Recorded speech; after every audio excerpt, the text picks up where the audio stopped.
do need them. But, And anything that I can do to lighten your load, please don't hesitate to let me know. I really appreciate that. It's a little Yes, heavy right ma'am. in through here, but, that is the nature of life, Yes, Pastor ma'am. We're gonna Thurston. make it through this. Yeah, absolutely. Absolutely. So, Yeah. I just want to, just, as soon as I get off there, I want to call my mom and see how she's doing. So, we Okay. have to call all the way through because that is just the way Yes. this thing goes. Yes, Um, ma'am. okay, so anyway, but I'm glad that you're here and you see they've approved the Pfizer vaccine. Yes, I did see that. Yeah, I knew that they were going to. It was just Hmm. it was a matter of moments. But I'm just Sure. wondering how, Sure. it's funny how, hey, Andre and Linda and Andre. It's very interesting. I was watching and hearing CNN this morning, and it's funny how they clown poor people and Southerners, right? Hmm. Because Yes. all of the so-called vaccine hesitant, they made them poor white people who were attending Trump rallies, Yes. and as if that makes you less of a human being. And they were Southern with very thick Southern accents. And I said, you all need to stop this because it's a very New Hmm. York, Washington centric view. And I tell people, don't do that.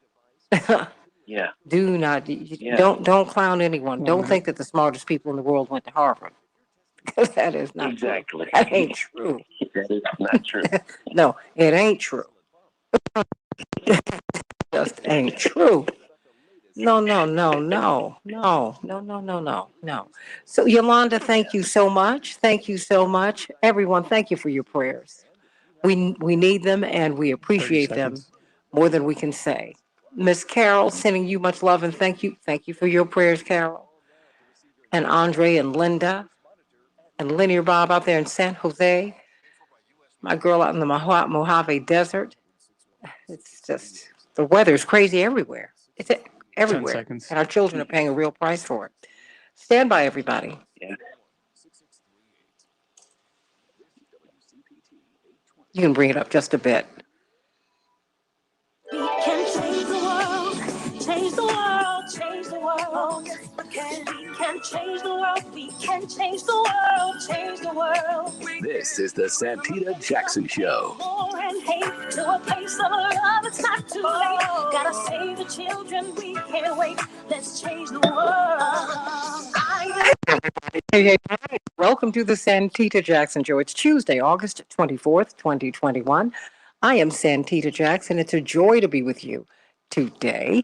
I am coming to you from WCPT 820, the nation's largest progressive talk radio station, and AM 950 radio, the voice of progressive Minnesota.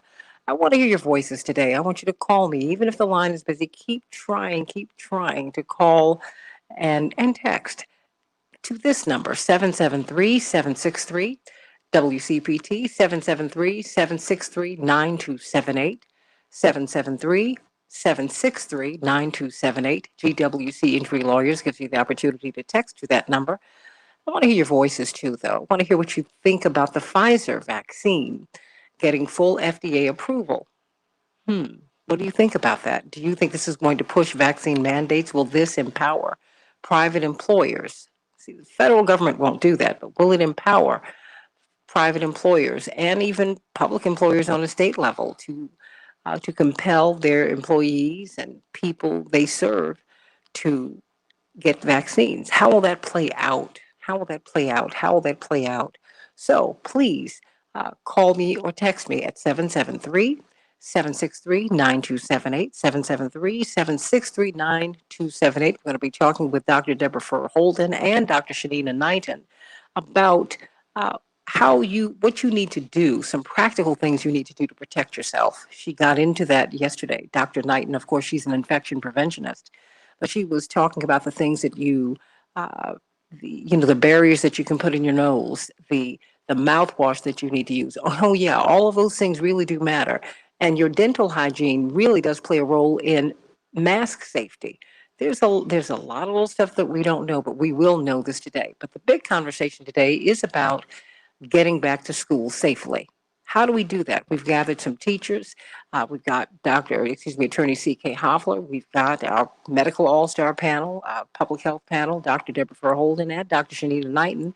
How are we having seminars to show parents how to, and teachers and children, how to have a safe environment?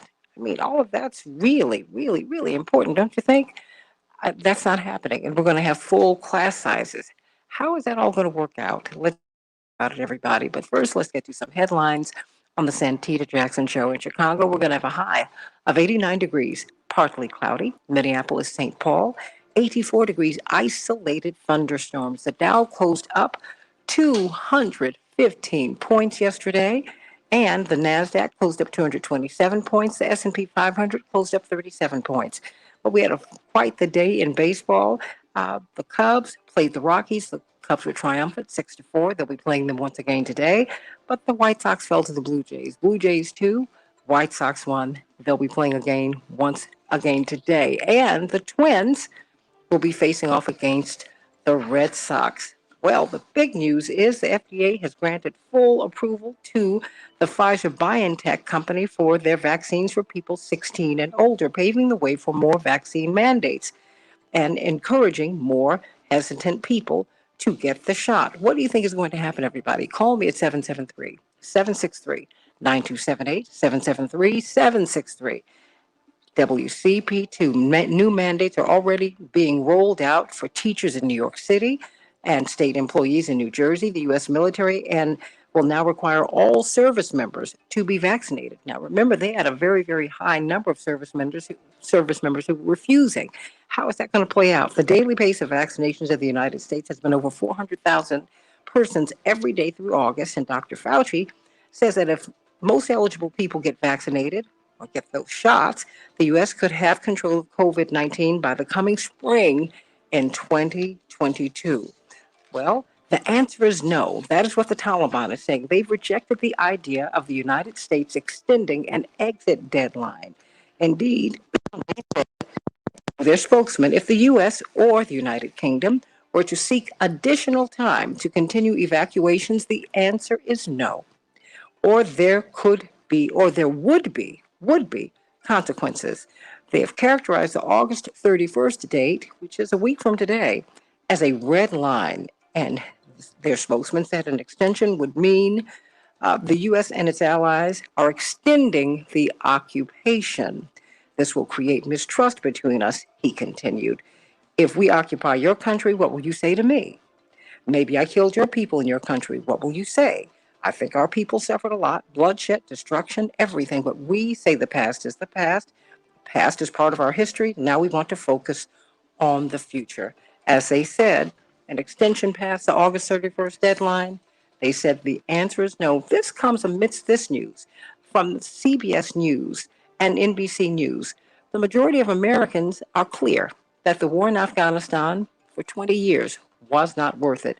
CBS News, a survey conducted the 18th through the 20th, found that 63% of President Biden's decision to pull troops out of Afghanistan and just 37% approve.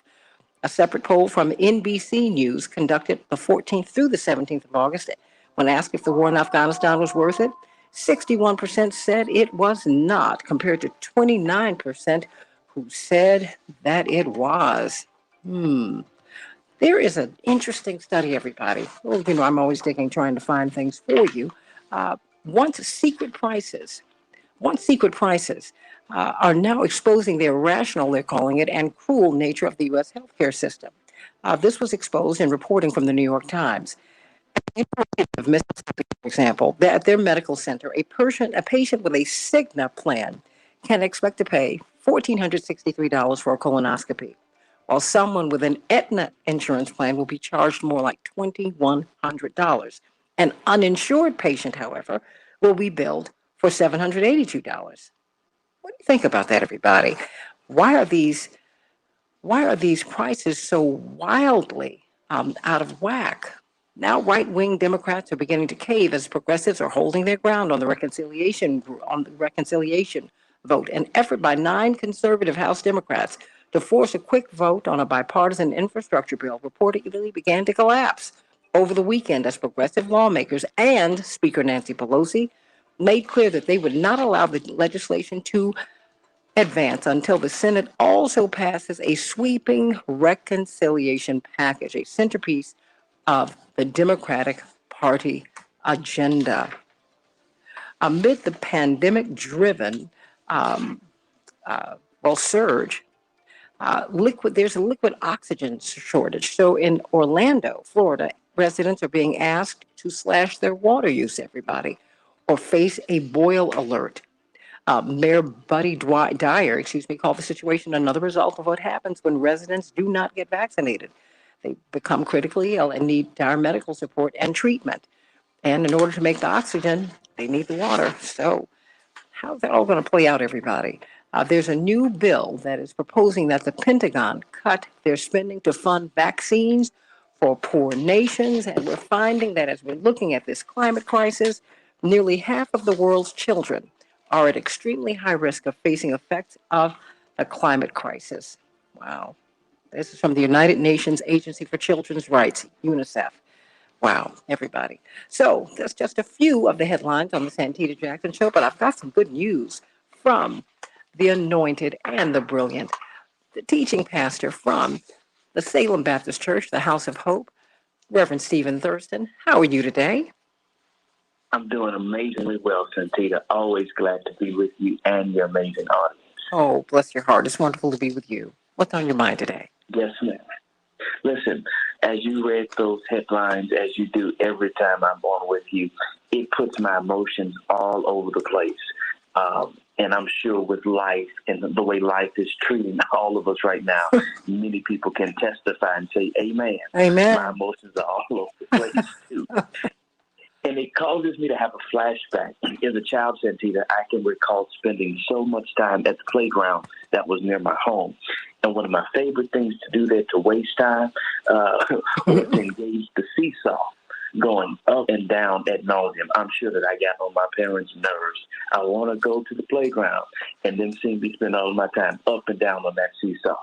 And sometimes the movement of the seesaw was more extreme, rapidly fluctuating up and down, while at other times the movement was slower and more gradual. And for me, the goal before I'd head home was to see if I, along with whoever was on the opposite side of that seesaw, could get the seesaw perfectly balanced. And although there were times when I achieved this goal of the seesaw being perfectly balanced, this never lasted for a long period of time. See, the vast majority of the time I was on the seesaw, there was some movement, even if it was slight. And I've discovered that the same is true when it comes to emotional balance. Even under the most ideal circumstances, Dr. Furholden is on hold. A person achieves perfect balance. And if you do, the reality of the matter is that it's not going to last too long. As the circumstances of life change, so does our state of emotional balance. And the reality is we're never static emotionally, but we're always in motion. The American poet Robert Frost once said, "The best way out is always through." But many of us can't get out because we don't want to go through the experience of properly processing our feelings and our emotions. We either don't allow ourselves to experience our feelings or we avoid and suppress them. However, the most effective way to achieve balance on the emotional seesaw is to allow yourself to feel whatever comes up and accept those feelings without judgment. If you're anything like me, the first inclination when certain feelings arise is avoidance.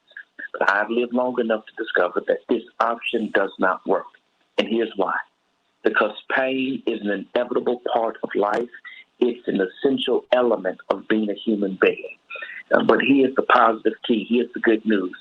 It's in how we choose to respond to the emotional and the physical pain that we experience that will determine whether we're able to get through it or unwittingly amplify and extend it. To cultivate emotional balance, here's what we need to do. 3 quick things. Number 1, we've got to be consciously aware that we're experiencing an emotion. We just got to simply acknowledge that we've got some feelings going on the inside of us. Number two, we've got to identify the particular emotion, because different emotions are typically felt in different parts of the body. For me, when there's anger, I've got tight shoulders and stiffness in my neck. When there's sadness, there's an ache in my heart. When there's fear present, there's a knot in my stomach. And then number three, we've got to put our emotions into words. We've got to be able to say audibly, I feel sad, I feel anxious, I feel frustrated, I feel annoyed, whatever the feeling is, put a name to it, because this helps create the space that you can then use to respond intentionally rather than react unconsciously. I'm closing now, but it's important to note that acceptance does not equal approval. What I mean by that is just because you feel it doesn't mean that you have to be it. We can learn to coexist and to accept uncomfortable emotions, because the reality is that feelings are always temporary. Eventually, they're going to leave. And as the circumstances of our life change, so will the state of our emotional balance. The takeaway is that we need to be consciously aware of this and utilize that awareness to take whatever actions are needful to move us to a place of balance, even if it's temporary. Amen. Because, I like so many people, hey, it's every day.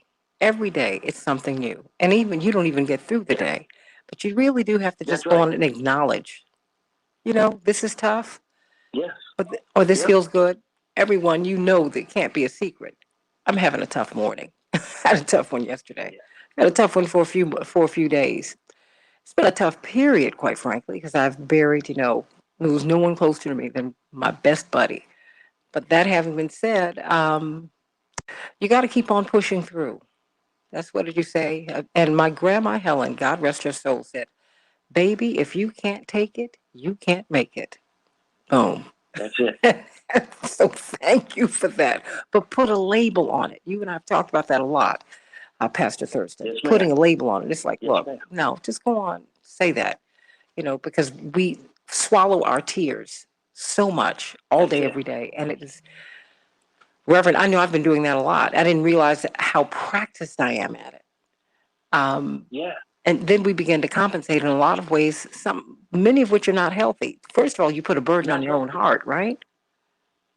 Yes, we put extra weight on ourselves that doesn't have to be there. Because you said you get a Only to knot in your express stomach, your heart hurts. it. Sure. Stiff neck, breasts and your shoulders, Mm-hmm. looking mean at people. Oh, my And gosh. it doesn't have to be there. We've got to release this and allow people to love us and love on us, to walk with us through whatever it is that we're facing that's burdening us. Amen to that. Thank you so much for that. I needed that today. I think you know that I did. Not alone. Everybody's going through something. Everybody. So everybody, please, just please, just acknowledge what you're going through, acknowledge what you're growing through, and go Yeah. through so you can get through. Everybody. Pastor Stephen Thurston, you've got to get his book, Mirror Moments. Mirror Moments. How can we get it, Pastor Thurston? You can hit my website, Stephen with the PH, StephenJThurston.com. Amen. Amen. Get the book. You're going to really like it. I mean, it goes right to the point. It's not going to, well, it might take you a little while because you might go back and forth because you're going to see yourself all through the book. you, you need to get that book, everybody. And of course, he is the teaching pastor. Look, you better deal with him. He's the teaching pastor at the Salem Baptist Church with the great Reverend Meeks, and of course, First Lady Jamel Meeks. We love that family. Give them all our love, please, please, please. Everybody. Got it. I love you, and give my love to your parents, of course. Yes, Love you. that's my church too. I love you. Yeah. I love you. I love you. Everybody, call me at 773-763-9278. 773-763-9278. Let's talk about Pfizer. Pfizer has now, they have now approved their vaccine, their shots. So what do you think about that? Of course, we've got Dr. Deborah Holden, who is, of course, the Associate Dean of Public Health at Michigan State University. Brilliant, brilliant, brilliant policy analyst, someone who really understands what we need in public health. And she is someone who's fighting for that. Uh, all right, Dr. Deborah Holden, by Pfizer and BioNTech, they became the first company to receive the full FDA approval for their shots for people 16 and older. And now the vaccine mandates are coming in. But what does the approval mean? How does one get approved? I've got 4 minutes. They belong to you. Why is this important? So good morning. I was really excited yesterday when I saw that. I had just recently did an article for the New York Times, and this was one of the things that I discussed was going to be needed as we move through what's next with this vaccine. So I want to be really clear. An emergency use authorization is a high level of regulatory control and approval. The full FDA approval is also on that same continuum of regulatory control and approval. It's just higher order. The bar for FDA approval is substantial evidence of a medication or an intervention's effectiveness. And we now have that. Why? Because millions and millions of people have taken the vaccine. It does what it purports to do, right? It reduces the spread of COVID. It significantly reduces clinically relevant symptoms, hospitalization, and the risk of death. So it's now met that burden of proof, and now it has full FDA approval. I do know for many, this will be the thing that will tip the scale. They've been waiting for that. They said, I don't want something that's under emergency use. I'll rely on my own immune system in the meantime, or I'll just continue to practice, prevention. I feel like most of our COVID deniers have sort of subsided, right? Because there were a lot of people in the beginning of this pandemic who said it's not even real. Our own former president, sort of said that. It's a hoax. Y'all are hyping it up too much. So I think now most people have figured out and gotten into a flow of what they're going to do to protect themselves and protect their loved ones. What this FDA approval will likely do is some people who were on the fence or on the no side of the fence because they were waiting for this will now tip the scales for them.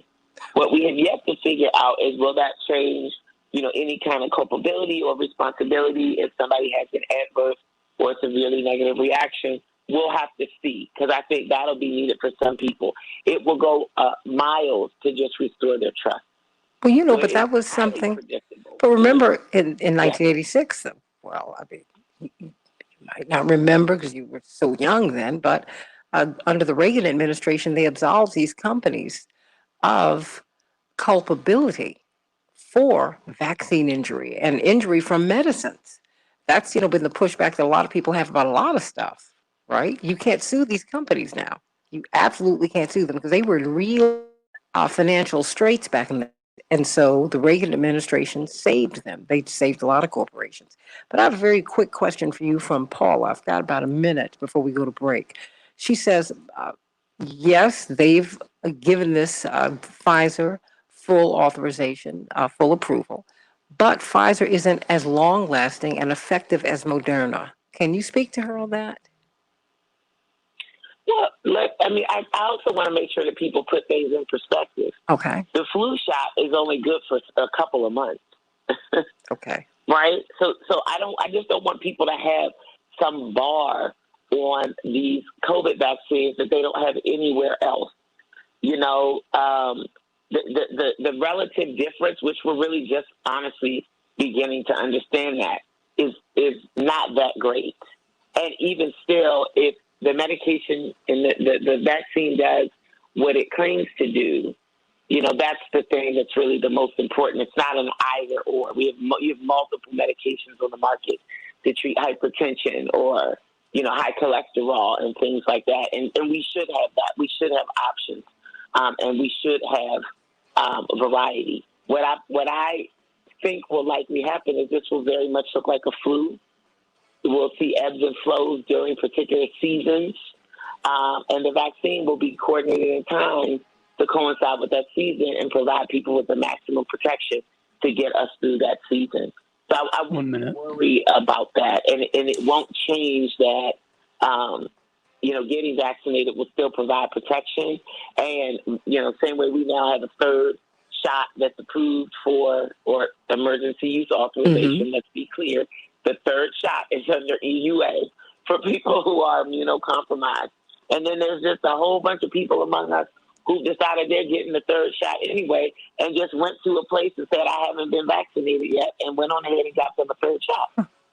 A whole lot of people have done that. So, no, it's important for us to know that the third shot is under emergency use authorization. And when we get back on the other side, Dr. Shanina Knighton is going to join us because we're trying to get into the practical sides. This is something that you have been ambitious for us to do, Dr. Deborah Verholden. We need to know how we can protect ourselves. You are the one who brought Dr. Knighton to us. You said, no, what we need to do is know how to protect ourselves. Dr. Deborah Verholden, Associate Dean of Public Health at Michigan State University, on the Santita Jackson Show.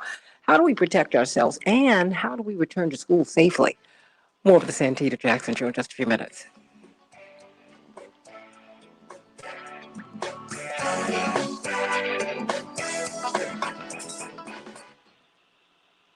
All right, Dr. Deb. Is India here yet? Everybody wants to know. Everybody wants to know, girl. Wait a minute. Isn't that what happens when the children come into view? Nobody is thinking about you anymore. We love you, Deb, but now we are, and you got pictures as soon as you can. As soon as she's here, you will have them. And guess what? Actually, her actual due date. Everybody, did you hear? Yeah. The actual due date for India is today. So. It's today. Oh, of course, Paula, I wish you'd call in. Of course I had to bring you. I'm trying to look at your comments and I'm trying to integrate them into the discussion, but I want you all to call in too, because we want to hear your voices. Because sometimes I might miss something while I'm reading your comment. So of course, call 773-763-9278, 773-763-9278. Thank you, Stanley Davis. Continued prayers and best wishes for my family. And oh my Dr. goodness, thank you Knighton's on. so much. That is so sweet of you. And let me see. Of course, you got to get Jackie. There's Jesse Jr. and there's Jackie Jr. Okay. So thank you for that. Yeah. Oh, please. My parents have 5 children. Boy, oh boy. Unbelievable. We've been doing a lot of That's how reminiscing. many I wanted. I Wow. wanted 5. I'm one of 5. I come from a very large family. Both parents are one of 8. Yeah, I believe in large families. It was, what, we had fun. And it was, people would see us coming and, it was fun.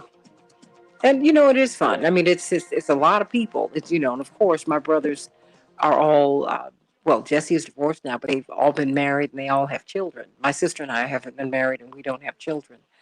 But you got all these grandkids. And then, our friends and their friends come around. So, at least up until the pandemic, holidays or even weekends, you could have a big party all by ourselves, okay?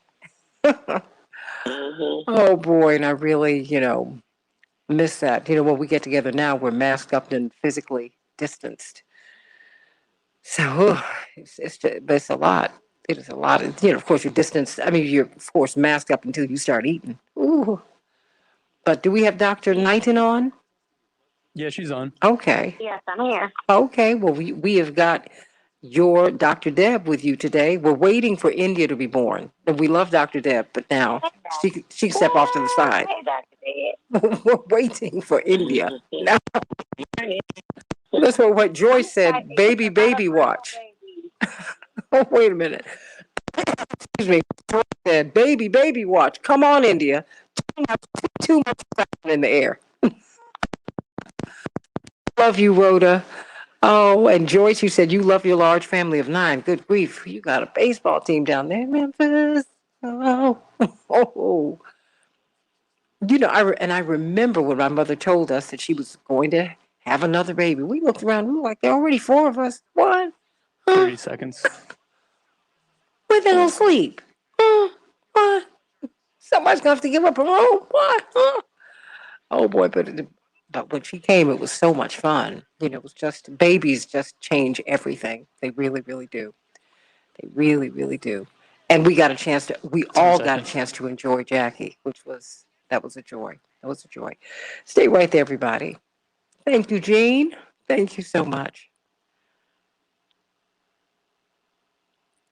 We can change the world, change the world, change the world. Yes, we can. We can change the world. We can change the world, change the world. This is the Santita Jackson Show. And hate to a place of love. It's not too late.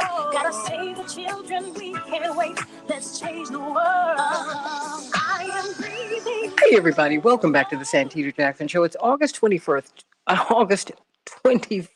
excuse me, Tuesday, 2021. Everybody over on the Facebook page, my Facebook page, the Santita Jackson and Friends, and on YouTube, the Santita Jackson Show. Please, on the YouTube page, like and subscribe. On the Facebook page, please like and share. Like and share. We're having an important conversation today about how to return to school safely and how to function in your life safely, what you should be gargling with, how you should protect your nose, your eyes, all of that. But before we get to that with Dr. Shanina Knighton, infection preventionist, she tells us how we can prevent infections. And I want to thank you for bringing her to us, Dr. Deborah Holden, because every time she comes to us, we all feel absolutely foolish.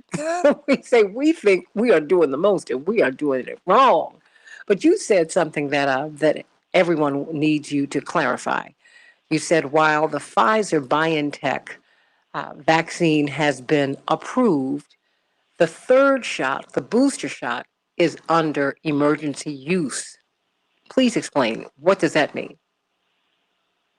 Well, because the bar, remember, for FDA approval is substantial evidence of effectiveness. We couldn't possibly have that yet for the third shot because we're just beginning to do that. So there's been some testing of the third shot, but we will still have to hit that same bar to prove that there's substantial effectiveness from a third shot. And so to that end, it's cut mustard in the clinical trials, so it has an emergency use authorization. And once we hit that sweet spot, then it will likely also have the full FDA approval. But right now, the third shot is under the regulatory approval process of emergency use authorization. Does this mean that the clinical trial is officially over for Pfizer? No, I doubt that.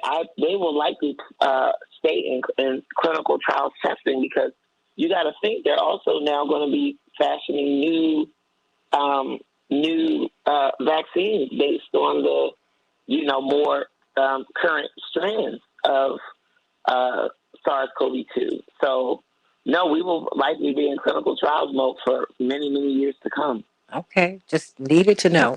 Dr. Deb, when we were, no, well, I mean, I just wanted, which we don't know, and you do, and we need the guidance.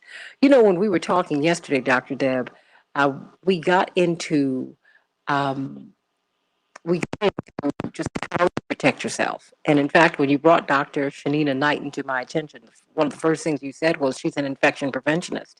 She said, "The girl, I've never even heard of that." I said, "If you haven't, I haven't."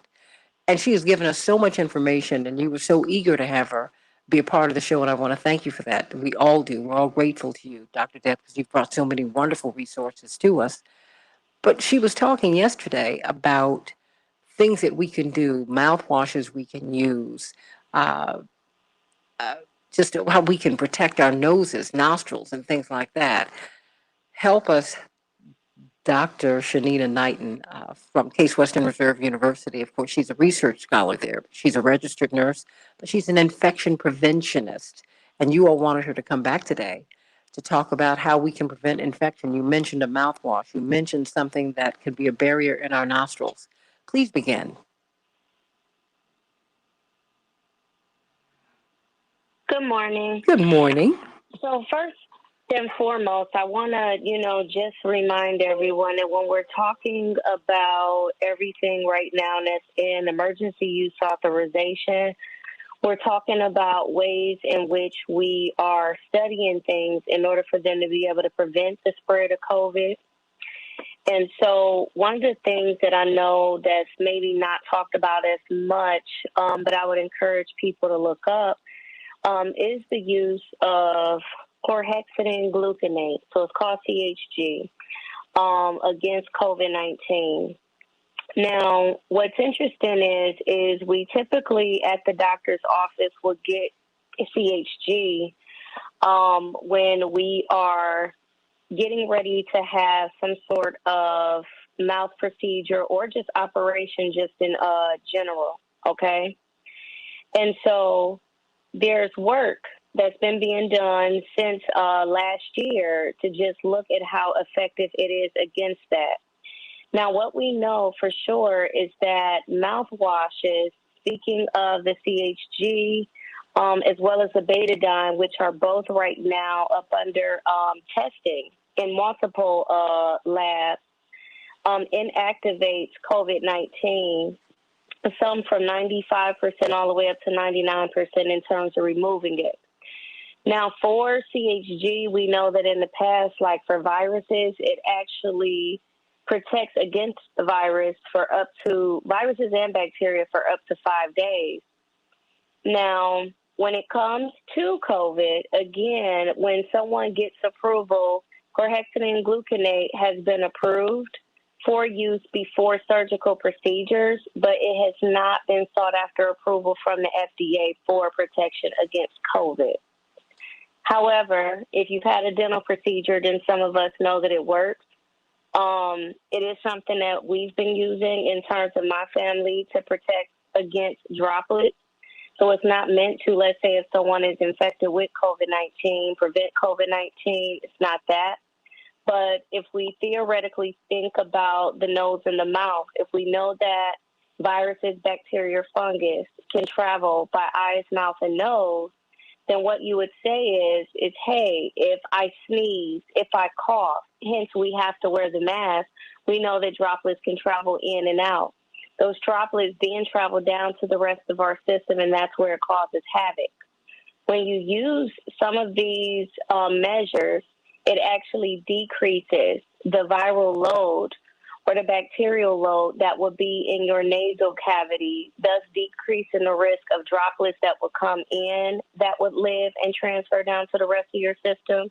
Or if you're somebody that's sick, then it would decrease the chances of that bacteria traveling from your nose because, again, it's actually decreasing the viral load. Hold on So 1 second. that's correct. Now, hold on. I need you to stop right there because I'd like to ask Dr. Deborah for Holden a question because this takes me to policy. When I was growing up and I went to public school straight through, once a year, they would bring, I don't know if it was a dentist or a dental hygienist into the classroom, and you had to chew a tablet, and it let you to see how poorly you brushed your teeth that morning. They also helped you to find out if you had cavities. There were a lot, there were some, I don't even know, I don't think they even do that anymore. There were things that you would get in the public school system, Dr. Deb, uh, that looked at your health and that would help your parents. In a pandemic, do you think we should be, because we've gotten these vaccines under emergency use. Do you think we should be doing some things like this, having our children gargle and have some kind of protective measures, just beyond the masks? Is that wise? Well, what I think we could do is have broader health messaging around strategies that people could be using to protect themselves. Mm-hmm. We talk a lot about, ways for people to boost their immune system. I've talked a lot about, use this as an opportunity to take the reins of your own health, stressing the importance of, sleep and diet and exercise, and things like that. So, yeah, I do think there's a opportunity to elevate, more broadly conversations around protection, especially because of the high number of people who have said, I'm not willing to get the vaccine at this time. So, yeah, can we do that by way of policy? Maybe not, but we can do it by way of practice. By way of practice, and yeah. There can be real incentives for people to do that. And what a lot of people don't realize now is much of the work and much of the resources that are being availed to communities for increasing vaccination are going to the grassroots. See, we left the grassroots community organizations and community partners out of much of the initial rollout of COVID resources. We now realize we can't do it without them. We can't. We'll never get to that sweet spot without getting people on the ground floor included. Yeah. And I think much of what we also could be having them be involved in is expanded strategies for people around prevention. I want you to, Linda Smith Hall said, we've been told that CHG only kills bacteria for 30 minutes, Dr. Knighton, and that's only if you don't rinse. Okay. Is that true? Well, no, that's not true. I can tell you that I personally used it in studies against MRSA, which is a multi-drug resistant staph infection. And I'm sure that you can find it in the literature as well, that it does wax and wane depending on its effectiveness for use. But we've seen it last for up to 5 days with removing of the shedding of pathogens on people. Let me go to Jewel from New York. Jewel, what's on your mind?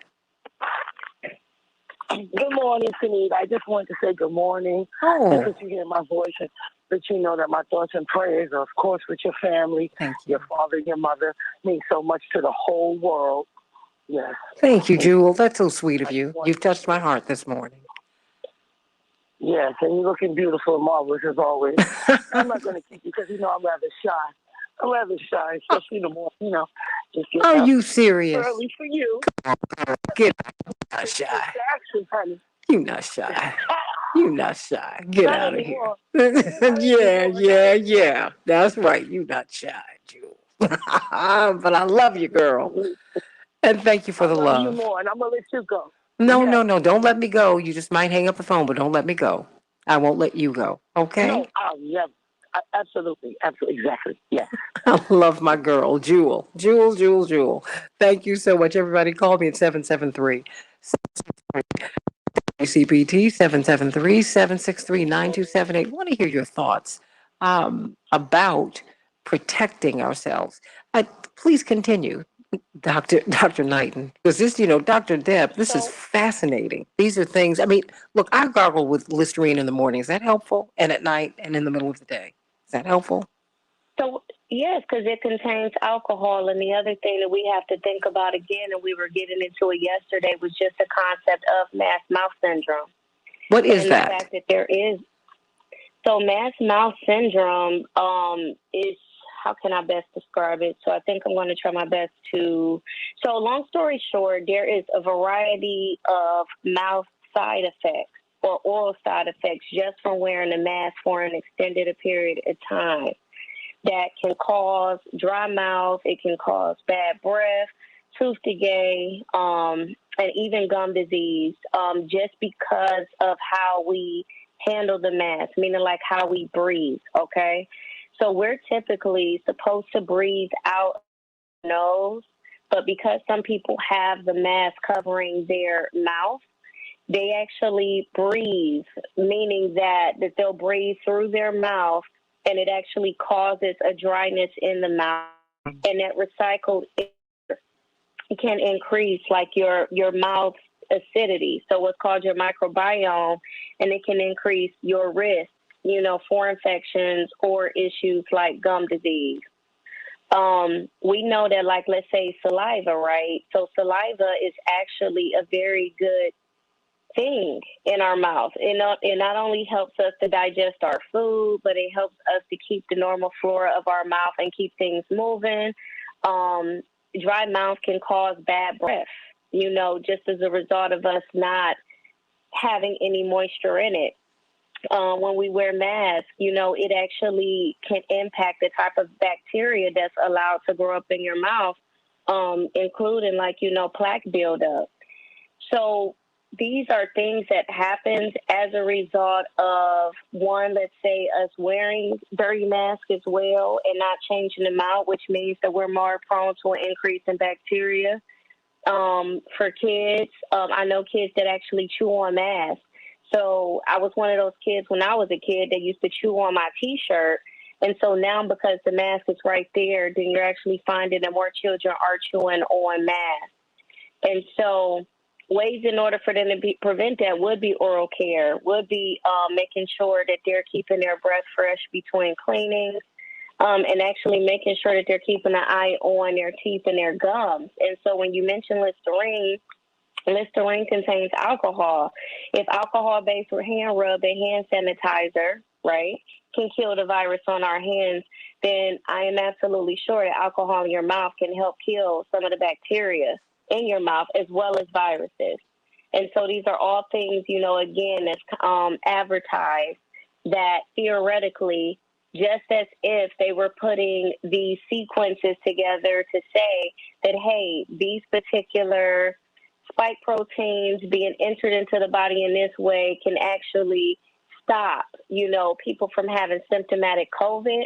It's not to say anything that I'm saying today is necessarily guaranteed as a treatment, but when we're in an era of where we should be changing lifestyle habits as well as thinking about preventative approaches, these are some of the things that we can start to think about and start to ask about, which have not been of discussion on a loud manner, but they are being studied, including, I was going to say, you have, I was telling people last year when they couldn't find hand sanitizer, that peroxide still does the same exact thing that a disinfectant would do. And somebody like hydrogen peroxide, I'm like, yes.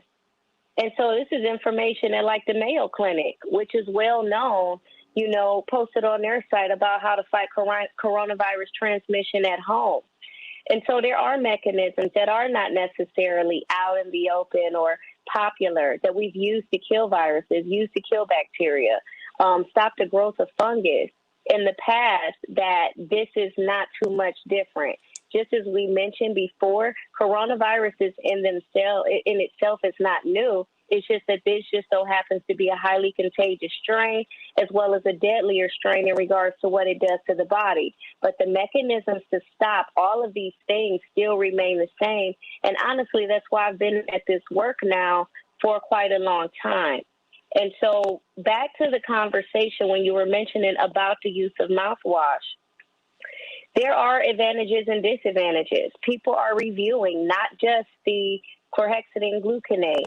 They're looking at providine iodine, or what they're calling betadine. They're looking at hydrogen peroxide. Some of us already know, that, hey, it could have been our grandmother that said, you know what, add a little bit of hydrogen peroxide. Mm-hmm. Mm-hmm. Oh yeah. Oh yeah, yeah. Oh yeah. We just lost her. Well, let's get her back. But I promise you, Dr. Deborah Verholden, why don't you speak to what you've been hearing? Because part of you were so eager to get her before, not just this audience, but you've been really escorting her to different audiences. Why is it important to hear the message of an infection preventionist? Well, because if you think about it, right, so, we have Dr. Fauci, who, Dr. Fauci, I'll give him the benefit. She's back. He's doing the best he can with what he has. Mm-hmm. He's an infectious disease doctor. That's about how you treat people that have infectious diseases, how you treat somebody that has HIV, or how you would treat somebody that has contracted COVID.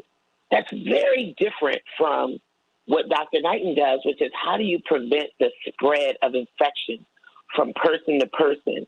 How do you prevent the spread of infection in congregate care facilities, in hospitals, and in community settings like churches and daycares and schools and other things? It's a different type of training. It's a different type of thinking. It's a different type of expertise. And they're both important, because if you were infected, you'd want the best treatment. But as somebody out in the community, you want the best access to strategies for prevention. And so if we think of it as there's a continuum, all the way from how do I stop myself from getting this in the first place, from an individual and societal level, and then what do I do once I have it, and how do I recover? There are experts all along that continuum. The mistake that we've made is we hear doctors, and I was on a show yesterday, and they were calling this lawyer doctor. And they were calling him doctor because he has come up with this whole theory about how this was a bioterrorist weapon. SARS-CoV-2. And I thought, oh, how convenient. He's a lawyer, but since he's talking about this COVID as a bioweapon, they're calling him doctor. We never call lawyers doctor, even though they have a Juris Doctorate. We don't call lawyers doctors. We call them attorney or we call them esquire. We put attorney at the front or esquire at the back. So you want to know, what kind of doctor are you? What is your specialty and your area of expertise? And Dr. Knighton has an area of expertise that not many in this country and many in the world have, but is probably the most important for preventing the spread of infection. Well, I have So that's why I think the work she does is so critical. Well, I mean, because you brought her to us. You brought her whole field to our attention. Because heaven knows I'd never heard of this. I mean, beyond what my grandmamas used to say and what my mother has always said that we need to do. Dave said, please, it sounds like wearing a mask causes health problems and not wearing one doesn't. And a lot of people are saying that. But, he's followed up with other comments. Aurora has said, I use peroxide and I wash my face, my nostrils and ears frequently. Is she doing the right thing? And if so, how should she do it? Because it's very clear she's conscientious and wants to be infection free. So, like that. Oh, yes, she's back. Oh, yes. Yes, I'm here. Okay. So I think the first thing, so you're saying that she wants to be infection free, and Well, you're saying that's that she is my presumption. She just said, I use peroxide and I wash my face, my nostrils and ears frequently. So it's clear that she's trying to stay clean or stay sanitized.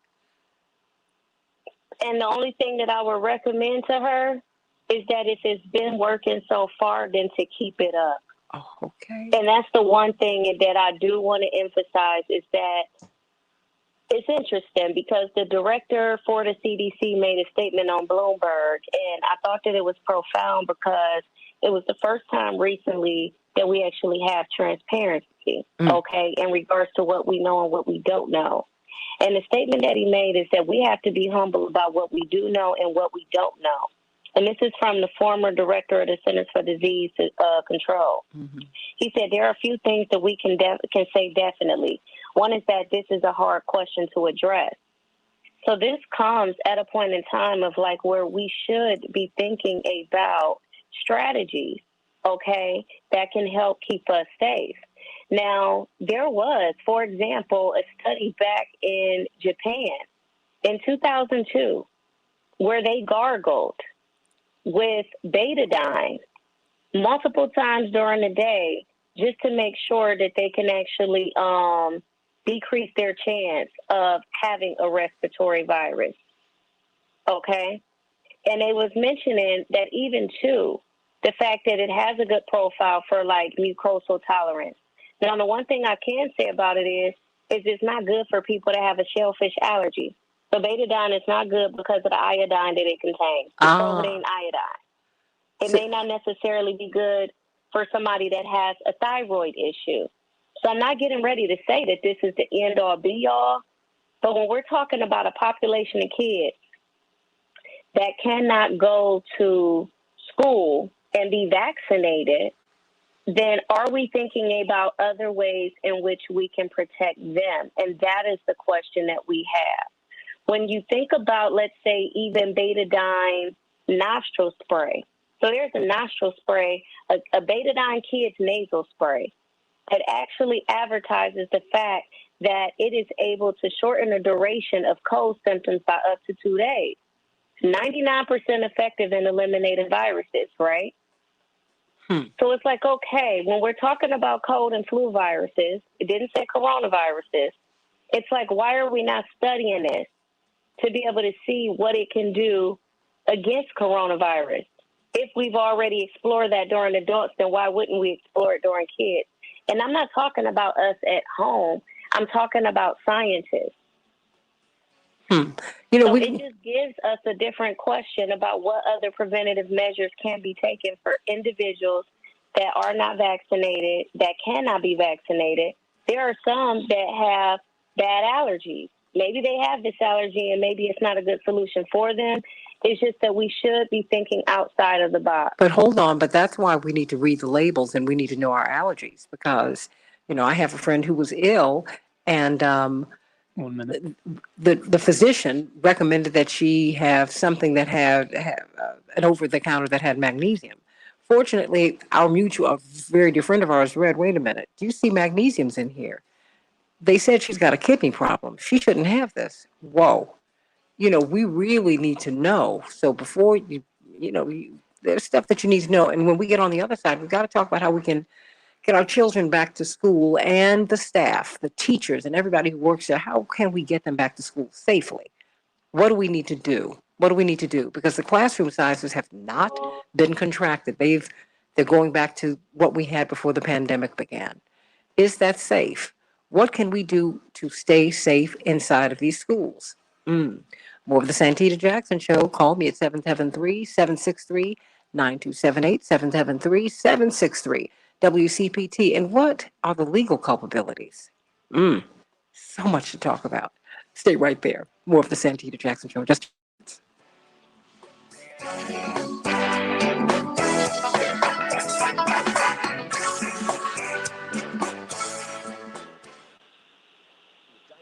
all righty, dighty, my ladies.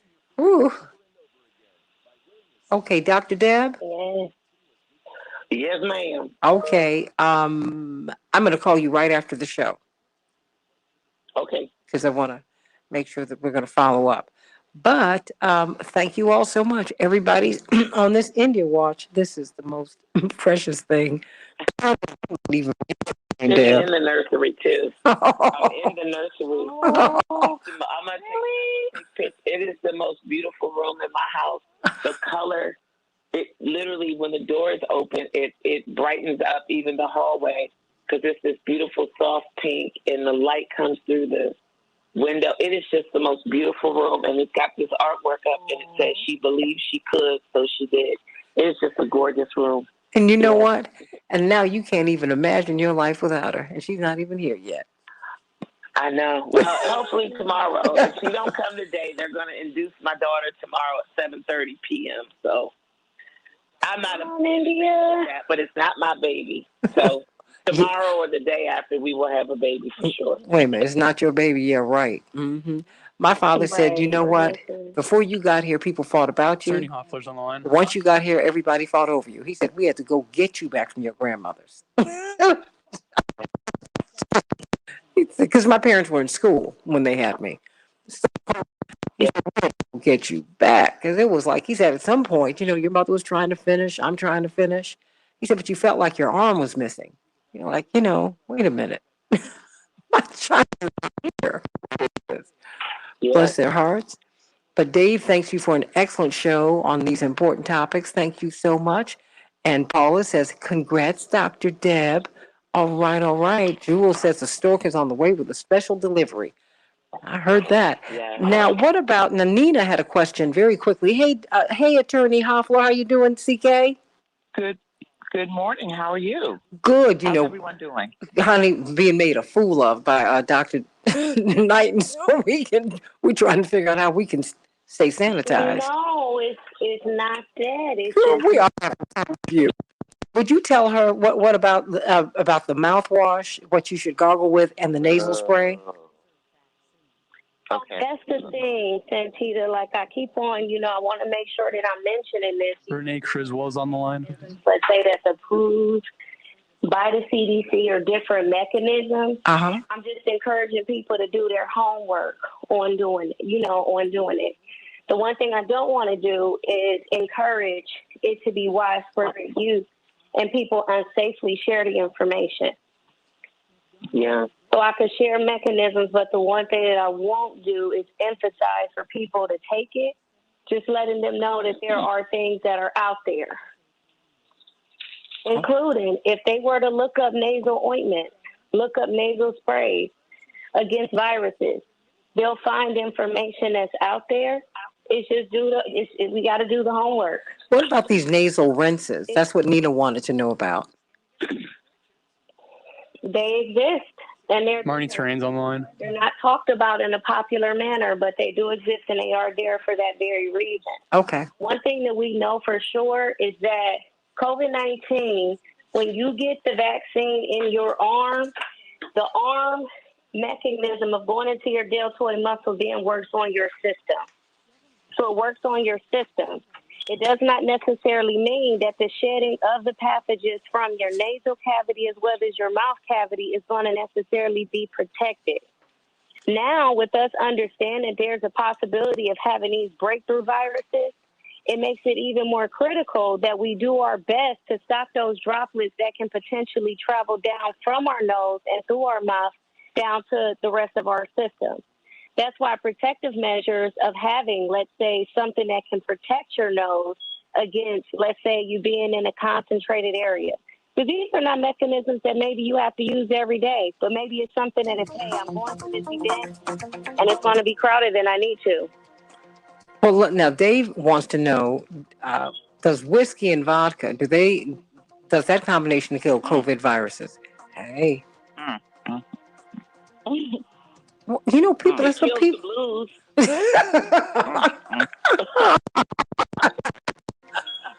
Small quantities, it sure does. Poor CK. What did you say? Well, babe, I'm coming from.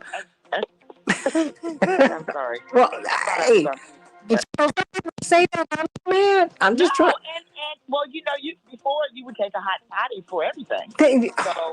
So I'm what they're saying is, will a hot toddy help?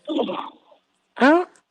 I'm telling you, I didn't even realize I had pneumonia. This was years ago during Black Caucus weekend, and I felt horrible, and I was dehydrated. You know, the 9-pound and 3-day diets that were popular really in the 70s and 80s. I was 15 pounds that weekend. I should have known something was wrong, right? Because I just got sick. And a friend of mine, bless his heart, I was really not feeling well at the hotel, but I needed to go home and change and come to the dinner that night. And he stopped by the liquor and he said, and he made me what was a hot toddy. Now, mind you, I don't drink. Girl, I was like, just the smell of it was burning my chest. I'm like, this, and I was in the hospital like, 48 hours later for a week and some change. Well, you know, I had pneumonia for real. You know, that's just pneumonia. It's nothing you trifle with. But okay, I'm just trying to get everybody's questions in because people have a lot of questions. And I think maybe I don't know that the person was referring to a hot toddy. Maybe the person was just referring to vodka and whiskey. I think that's what he was doing. Christine Pledger's on the line. Okay. Yeah. Christine, Renee, and Dr. Marnie Reeves, how are you? Good morning. Miss Pledger. Good morning. Good morning. Good morning, class. Hi. Well, good morning, class. Change the world, change the world, change the world. We can change the world, we can change the world, change the world. This is the Santita Jackson Show. War and hate to a place of love, it's not too late. Gotta save the children, we can't wait. Let's change the world. Welcome back to the Santita Jackson Show. It's Tuesday, August 24th, 2021. I'm Santita Jackson coming to you from WCPT, the nation's largest progressive talk radio station, and AM 950 radio, the voice of progressive Minnesota. I want you to call me or text me at 773-763-9278, 773-763 WCPT. That's 9278. I want to hear your voices, and you can text us also thanks to GWC and Three Lawyers. And we are going to be talking about returning to school. How do I do it? What's safe, particularly now that the Pfizer vaccine has gotten full FDA approval. That's clearing the way for vaccine mandates. We're going to be talking about that. How will that work for people who are still not just hesitant, they just don't want to do it. They don't want these shots. And even with the shots, we're finding more and more evidence that you still have to take measures to protect yourself. You can't drop your guard once you've gotten the shots, everybody. You can't do that. So everybody, let us, and D-Ray, just, my parents every day, we just continue to pray and pray that they will continue to progress. Thank you so much for all of your prayers and your thoughts about my mother and father, about our mother and father. And we just thank God for all of your prayers, and we feel them, and you're lifting us up every day, and I want to thank you for that. Let's get to some of these headlines so we can get into this important conversation about getting back to school. Chicago, we will have a high of 89 degrees. It will be partly cloudy. Minneapolis, St. Paul, 84 degrees, isolated thunderstorms. The Dow closed up 215 points yesterday. The Nasdaq closed up 227 points, and the S&P 500 closed up 37 points. The Twins will be facing off against the Red Sox today, and the Cubs were triumphant over the Rockies yesterday, 6-4. They'll be facing them again today. The White Sox, however, fell to the Blue Jays 2-1. They'll be facing off against the Blue Jays once again today. The answer is no. That is what the Taliban has said. They want America and the UK out of Afghanistan. Taliban leaders yesterday said that they will not accept any effort by the Biden administration to extend the August deadline for the U.S. withdrawal from Afghanistan, warning that such a move would be certain to, quote, provoke a reaction. Their spokesman said, quote, if the U.S. or UK were to seek additional time to continue evacuations, the answer is no, or there would be consequences. Characterizing the August 31st date as a, quote, red line, their spokesman continued that the U.S. and its allies are continuing extending the occupation. This will create mistrust between us, Mr. Shaheen continued. If we occupy your country, what will you say to me? Maybe I killed your people in your country. What will you say? I think our people suffered a lot. Bloodshed, destruction. But the past is the past, a part of our past history. Now we want to focus on the future, everybody. And let's get to this top headline. The FDA has granted full approval to the Pfizer BioNTech vaccine for people 16 and older, paving the way for more vaccine mandates and hopefully, according to this CNN report, encouraging more hesitant people to get the shot. But will that happen? Will that happen? We've got a panel to talk to us about this. We've been talking with Dr. Deborah Verholden, Associate Dean of Public Health at Michigan State University. And we're going to bring on Attorney C.K. Hoffler, of course, from Chair of Rainbow Push, outgoing president of the National Bar Association. Indeed, she's going to be hosting her own show. It begins at 10 o'clock Central Time today on WAOK down in Atlanta, everybody. Check it out. If you want to get some legal questions answered for free, you can go there, everybody. It begins today at 10 o'clock Central Standard Time, 11 o'clock Eastern. And Dr. Shanina Knight, an infection preventionist, one of the few people in the world who has this kind of expertise, showing us how we can prevent infection. And everybody's critical to this discussion, because in fact, we want to know how to protect the children, the teachers, the people who work in the schools. We need protection, and we don't quite know how to do that. We're joined by three of our heroines, everybody, teachers.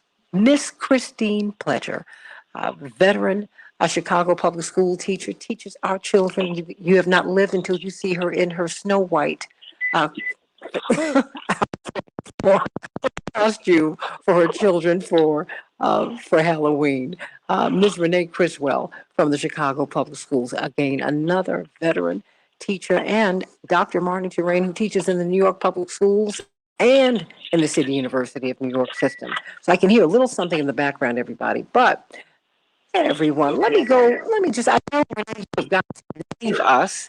And Miss Criswell, what do you want us to know about the reopening of schools? Because now it's being mandated that that everyone who works all the employees in the New York City public schools, for example, are going to have to get vaccinated, all education staff. And if it happens in New York, you can see it rolling out all across the country.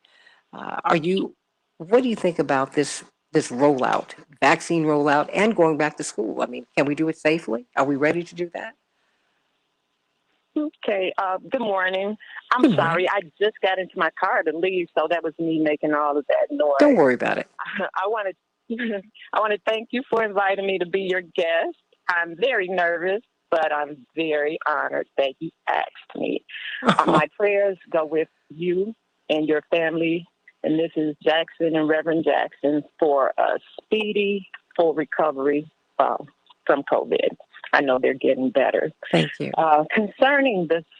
You're welcome. Concerning the safe reopening of the schools, I'm very concerned about that because I think CPS's plans are reckless and they're dangerous, especially for the students in some communities with high COVID-19 infection rates and low vaccination rates. it's like a plan for disaster. In my opinion, Santita, I think it's like playing Russian roulette. They don't seem to want to follow CDC's guidelines, especially when it comes to having people who are not in the same family distance themselves. 6 feet distancing should be maintained according to the CDC guidelines, but CPS has thrown that out the window, and instead they said 3 feet if possible. If possible, they're the ones that can make it possible, but they're not. My classroom, Santita, is full of desks, which will be full of students, and none of those desks are 6 feet apart, and many of them can't quite make the 3 feet apart distancing between them because the room didn't grow. You can't pack a room with desks and expect them all to fit in if you don't have a limit on how many students can go into a classroom. And right now, I only have 20 desks, and the space is limited. So that's not good. And I don't understand why they didn't give parents an option to stay remote or to have a hybrid schedule where maybe some students came on Monday and Tuesday and others came on Thursdays and Fridays like they had last school year, where they could clean thoroughly in between, which is another concern of mine because they just went back to have a contract with Earmark, which we know from the headlines, they weren't doing a good job before they lost their contract. So I have a lot of concerns, and I'm wondering, why are they pushing students back into the classroom, into full classrooms? Why are they doing that when they know no students under 12 have been vaccinated? Many students, even 12 and above, have chosen not to get vaccinated, especially but students in Renee, my zip code. my problem with the discussion about vaccinations is that we've seen that they are not a complete barrier between you and the virus. So, I mean, people still, the unvaccinated and the vaccinated can carry the same viral load. I'm not saying that it's not important because clearly it has been proved to mitigate the severity of the virus. Not all the time, but the overwhelming majority of the time. So I know you've got to run, but I want to get your closing thought before you run because you want to know what from this panel. Well, let me just say that I'm one of those people that has been skeptical about the vaccines themselves, which makes me vulnerable to getting the vaccine, getting the virus.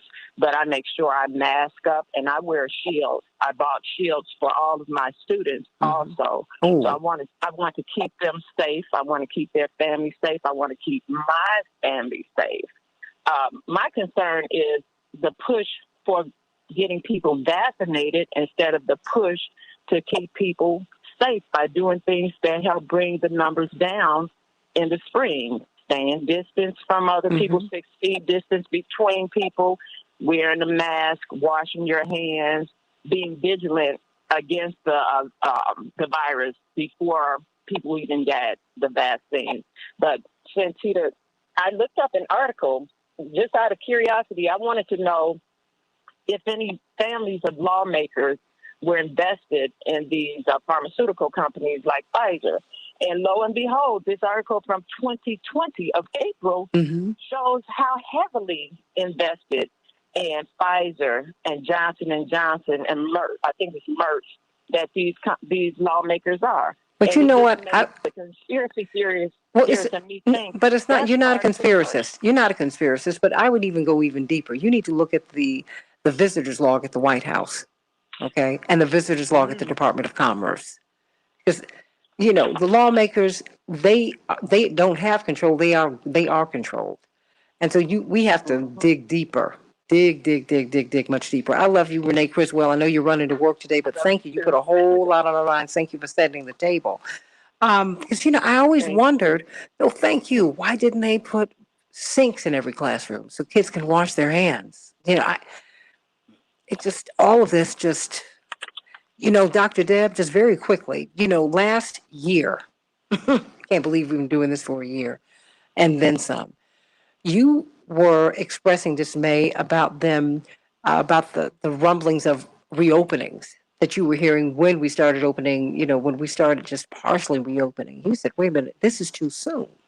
This is too soon. And you were saying that that it was bothering you because you saw a lot of different hands in the reopenings, the corporate reopenings. But now we've got the schools, and that kind of hits us where we all live. This is where the children are. What do you make of what you just heard from Renee? Well, I think a lot, like I said last year, much of it was premature. And what we're seeing now is it's not that it's premature because, we're going to have to get back to life. Mm-hmm. But the conditions that she described, we're now dealing with inequity. Not all schools are created equal. Mm-hmm. Not all classrooms are created equal or equitable, but talent is. Children in the inner cities and children in resource-deprived school districts are no less brilliant, deserving, wonderful, mm-hmm. Future game changers than their, peers in wealthier districts or in private schools. Yet the resources that they have available to them and the conditions under which they have to learn and grow and be educated are very vastly different. And so I think what we're seeing now is the impact of inequity. And I think what is really called for is a real movement, a real revolution for equity. Access to high quality education is a right. But unfortunately, most people experience it as a privilege. And it very much is a privilege in this country, even though it's not supposed to be. Let me get some thoughts from these teachers, and then from you, C.K. Hoffler, and then, of course, from you, Dr. Knighton, because this is a lot. Where are you in New York, Dr. Reeves? Because, in fact, now Mayor de Blasio has said that every educator is going to have to have a vaccine. Your thoughts about that? Good morning, everyone. Thank you for having me, Santita. Of course. We have until September 27th to upload proof that we've been vaccinated. Any teacher who does not do that by then might be removed from the classroom until they do that work, until they go out and they get the vaccine. They have to at least prove that they've gotten the first shot. And we have a lot of people who they're still questioning the vaccine and what's going on with the vaccine. But even more so, one of the things that even a colleague of mine said yesterday, well, now that we have FDA approval, are they going to mandate that students get the vaccine? Because what we've seen is that we have students who are telling us straight up, we're not going to be vaccinated, but they also do not want to wear masks in the classroom. We've asked the mayor, the United Federation of Teachers has asked the mayor to mandate that students either get vaccinated or mandate that they wear their masks. They claim that there's a requirement for them to wear their masks, but there have been many requirements in the New York City public school systems that the kids don't follow, they don't adhere to, and there are no consequences to that. So the question then is, what happens if they don't follow the masking guidelines? Do they get to be removed from the school and be sent home? There are no responses to that because, of course, as Renee said before, there is no remote online learning anymore through the public school system, nor is there hybrid learning, okay? So we have several things that we're dealing with here. Class sizes are back to normal. In New York City, it's 34 students at the high school level. We have some high schools that have already been complaining that they have 50 students in a classroom. I was there in the summer. I had 45 kids on my roster, but I had 20 kids show up, and there were too many desks in the classroom, as Renee mentioned as well. So there's so many things that they're not addressing. As Dr. Shanina Knighton and Dr. Verholden have mentioned today and even before, if we have people who are not willing to get vaccinated, what about, processes for mitigation or slowing the spread? Those things are truly, truly not in place. The wiping protocols are out the window. They were out the window before we got back into the school building. The sanitizing of the school building does not happen until we leave the building in the afternoon, and that's what they say. And in some cases, they're documenting that they're sanitizing, but as I have witnessed for myself and had to report, the person wrote that they sanitized at 1 p.m. and we were still at 12:30. So if you're saying you sanitize at 1 p.m. but it's 12:30, I don't know if there's a time travel machine that person was using that is not available to the rest of us. But I had to report that. So we can look at pivoting back to remote learning pretty soon. We've actually started taking bets. We say maybe by December in New York City in the New York City public schools, because what we're not seeing is this.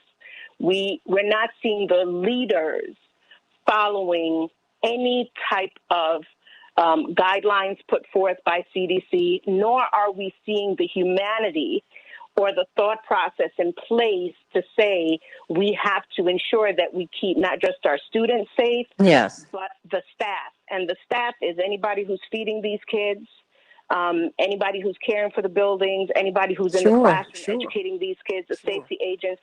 We're not seeing that. You know, it's out of 1,800 schools has 200 schools that is overcrowded. Well, you know, and no adjustments have been made for those. Let me pivot to you, Miss Pledger. I mean, because you teach babies. I mean, what grade do you teach? I teach pre-K, which this year I will have a 3-year-old. So and that's also like diverse learner. Daycare. Yes. So I've got about 3 minutes before we go to break. Because it's very hard to get these. How do you get them to wear masks?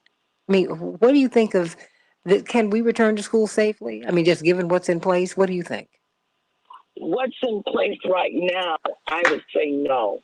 I work in a building now, beautiful building, but I can tell you now there's no air conditioning, or it's spotty, in some places.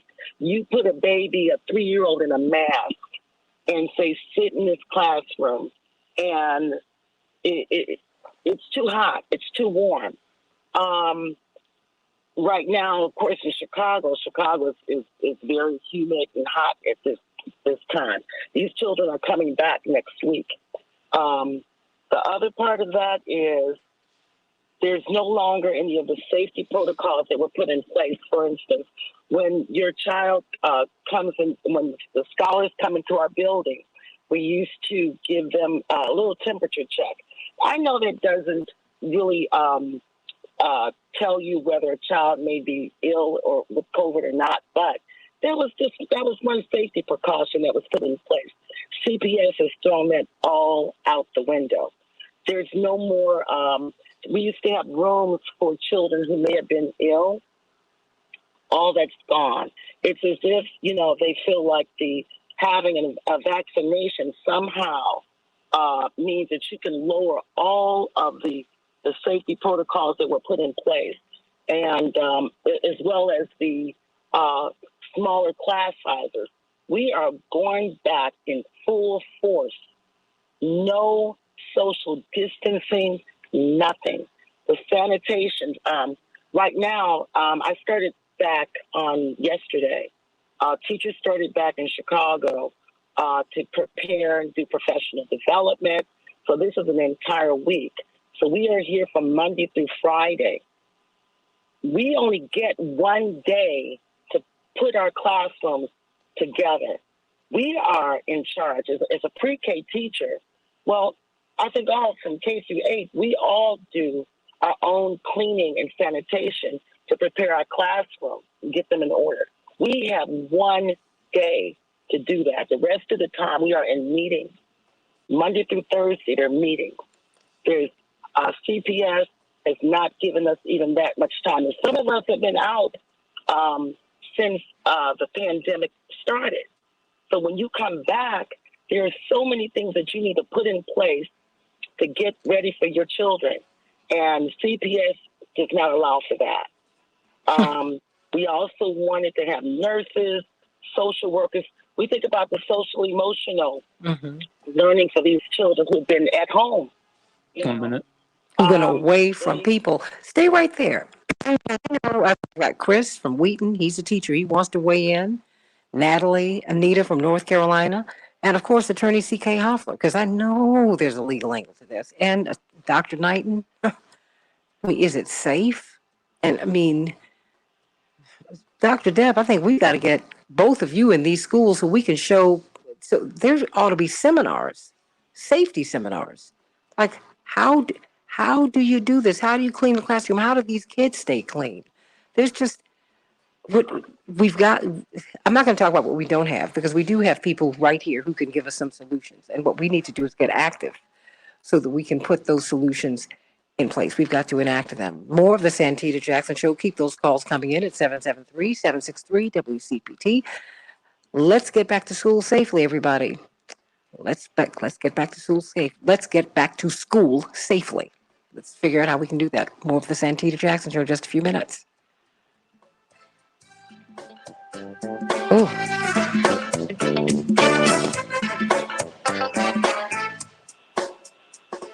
Well, I mean, you've given us a whole lot. I mean, Dr. Reeves, Miss Pledger. You know, we're on Facebook Live right now. I mean, when you hear this, do you hear lawsuits, CK?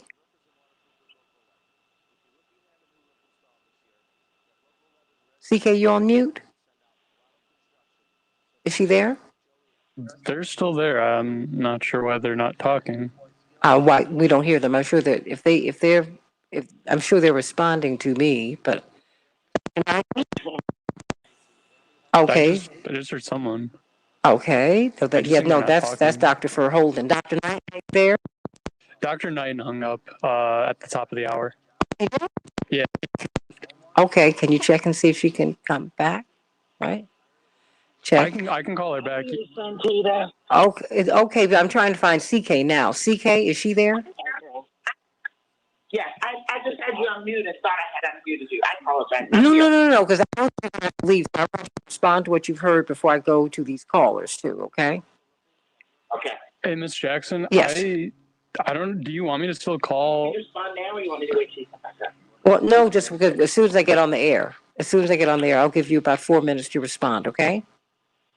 Okay. Okay. Do you want me to wait till CK leaves to call back Dr. Knighton? Because right now we only have one. Sure.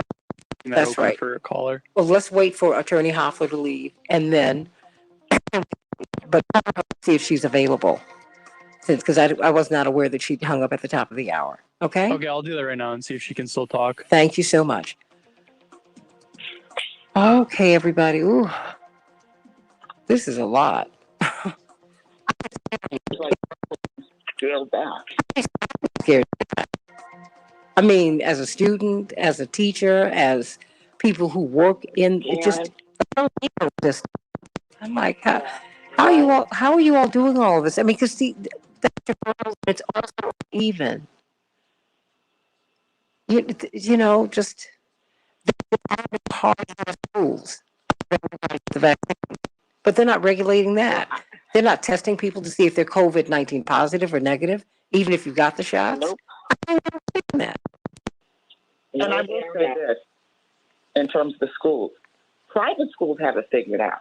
Oh yeah, they have it figured out. They have it completely figured out.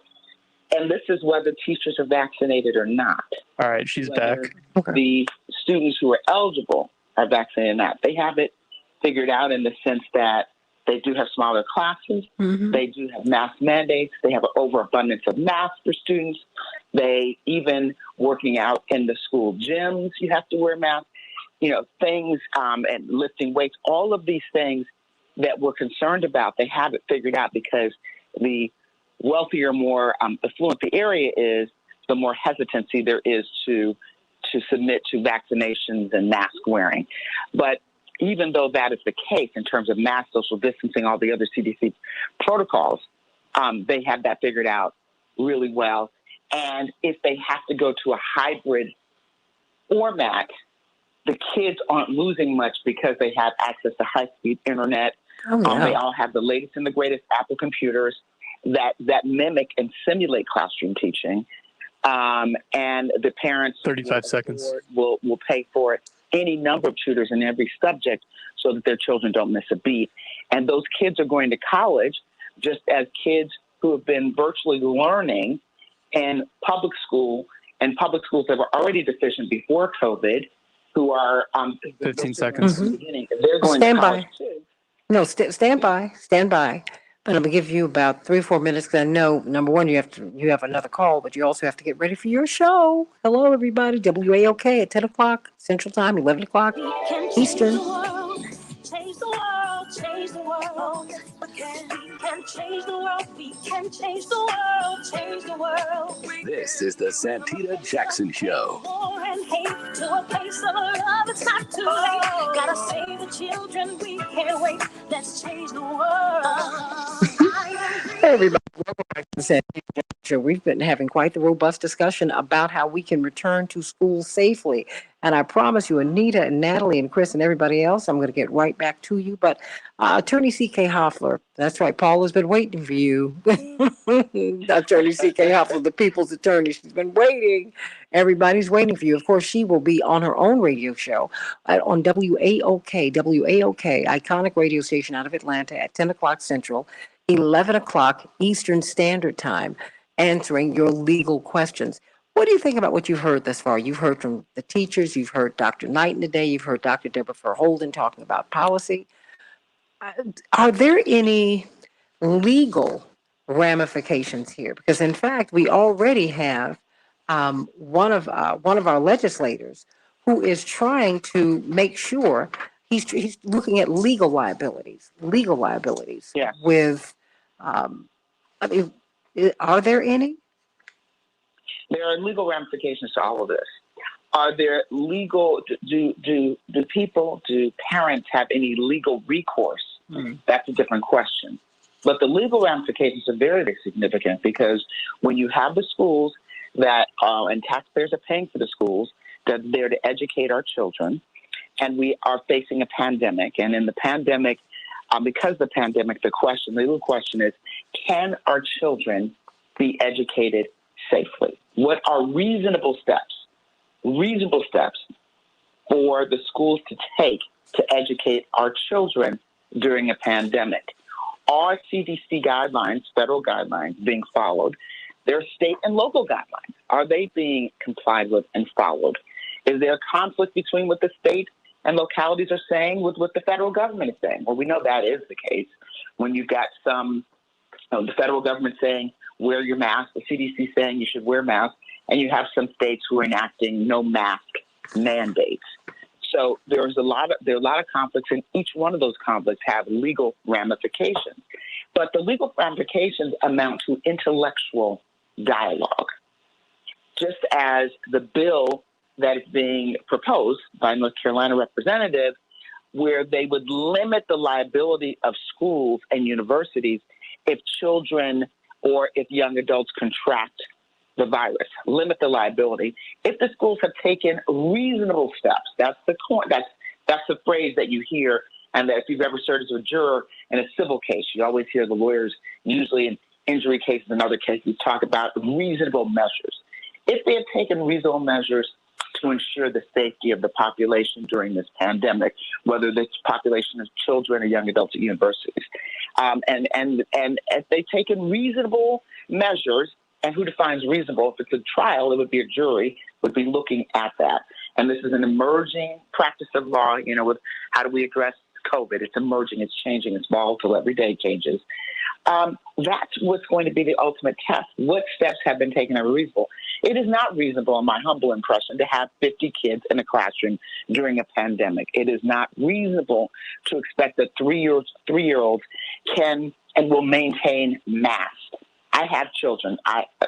It's hard to get 3-year-olds to do a whole bunch of stuff, but that will wear masks day long.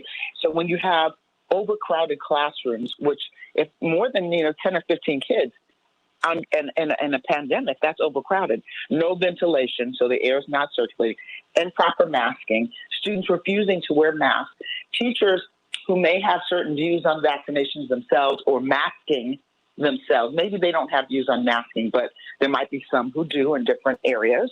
depending on, there are different areas. Certainly in some private schools, there are teachers who might feel that they should not wear masks for whatever political reason. When you have all of those dynamics going on at one time, there are legal ramifications.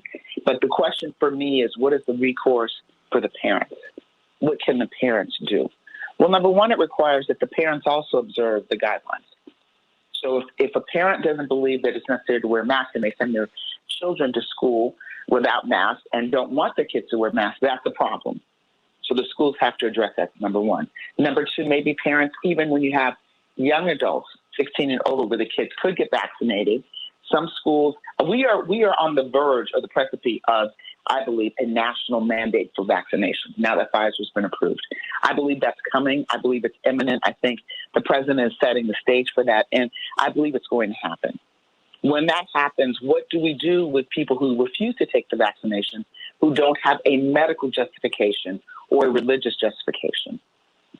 And the religious justification is probably going to be the trickiest part. The medical justification, that can be something, if you have a medical justification, your doctor will or will not sign something that would support that, and you would submit the documentation and be excused.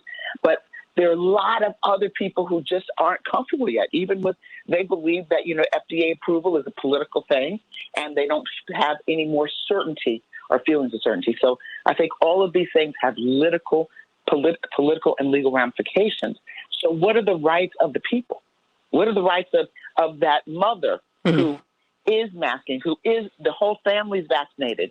And again, we know that being vaccinated doesn't mean you're not going to get one of these variants, but who is taking the precautions, all the precautions, playing by the rules according to the CDC, doing the things that they are recommending, and they send their children who are unvaccinated to school amidst a population of children whose families don't want to take the vaccine, don't want to take those precautions.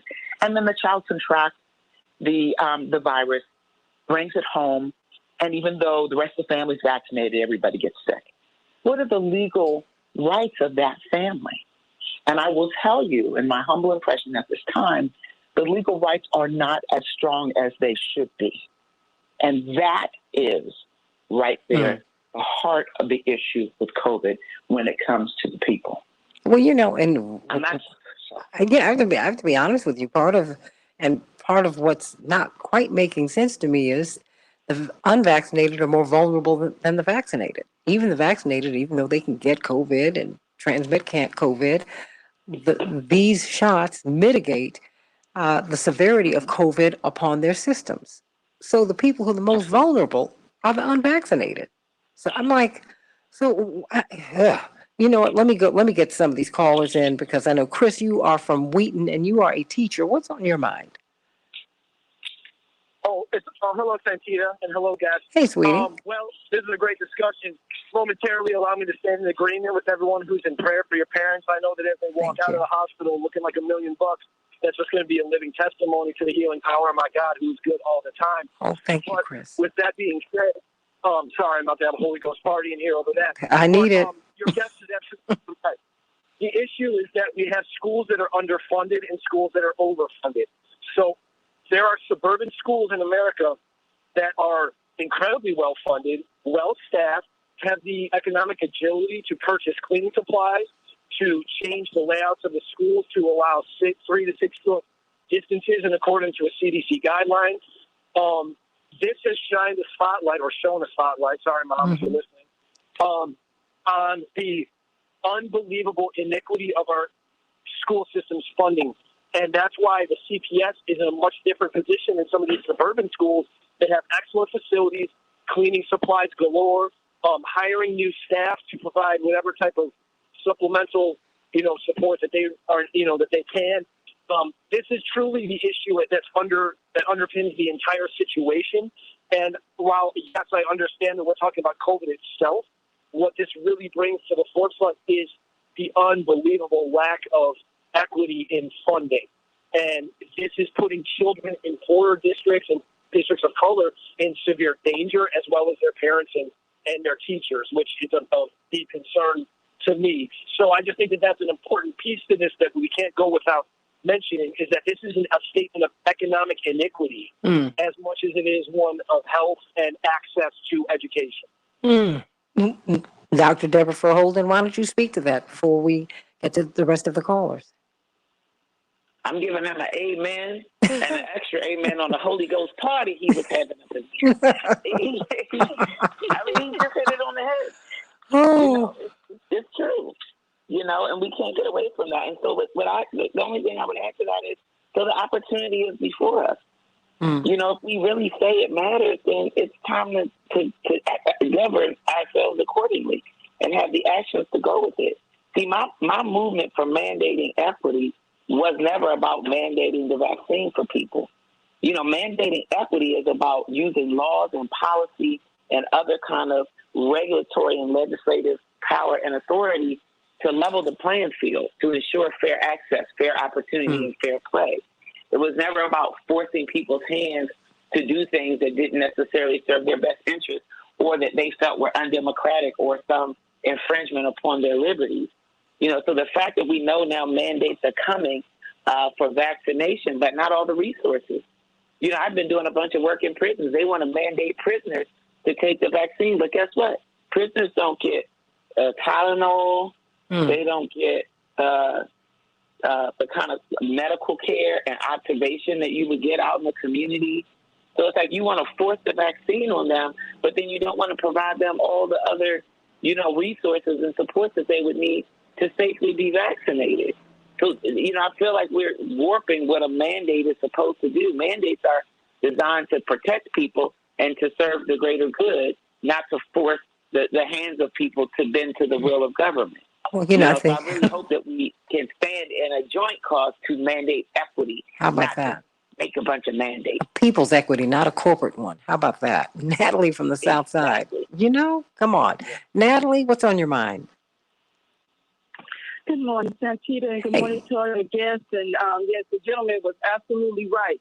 So stole a bit of my thunder because I was going to say that when it has to be done, it can be done, but it has to be equitable for everybody. But I want to offer a different perspective with regards to mandates. I'm going to disagree with the attorney a bit because what I'm seeing is so far with regards to mandates, it seems to be the fields that are dominated by women. And I hate to make it about that, but it's appearing that it's about that because women are always expendable. The educational field is dominated by women by 76%. Then healthcare workers 77%, but they're not mandating for the police officers or the pilots. United is making they're saying that they're mandating it, but they're not forcing their pilots to take it, which is like 82% white males. So, I don't think that they're going to mandate the fields that are dominated by white men. I just don't think that's going to happen. I think that they're mandating the fields because women have always been bullied in this country, and that's where they're going, and kids, because they don't have a choice. So, so that's problematic for me. I don't think it's going to go national, but with regards to the schools, like I say, take a note from the Postal Service that couldn't close. Take a note from Walmart that has hundreds of thousands of people working for them and people in their face all day, or Target. So there's a way it can be done, but it has to be equitable. Well, let me go. Well, okay. Was that you, Dr. Knighton? Okay, whoever wants to respond. I just think I just find it interesting. Yeah, because I've been saying the same thing. I'm gonna let CK respond first, just in regards to the legal stuff, because mine is similar to that, but it's more so even looking at the current spectrum that we're in, and at the single use decisions, opposed to women that multitask, and why we are in the state that we're in right now. So I want her to answer it first, because mine is more of an opinion, but also more of an observation as well. So I just want to make sure the caller is understanding. I'm giving you the state of affairs, how I see it from a legal standpoint. Mm-hmm. I am not in any way, shape, or form saying that there is equity in education in Black and brown communities in the way that affluent communities are treated versus Black and brown communities versus the inner city and the like. In no way, shape, or form. Did I take a position that I thought it was fair? In fact, it's the exact opposite. My point is it's not fair. There are gross inequities. So what I'm interjecting for everybody for us to reflect on is what the legal parameters are. What kind of causes of action do we have? What are the chances that if a family is feeling some kind of way and they went, when they started school off, everybody took a COVID test and they were not infected, and then a week later, their family is infected with a deadly disease, and they have, generations living in their house. What are their legal rights? What can they do?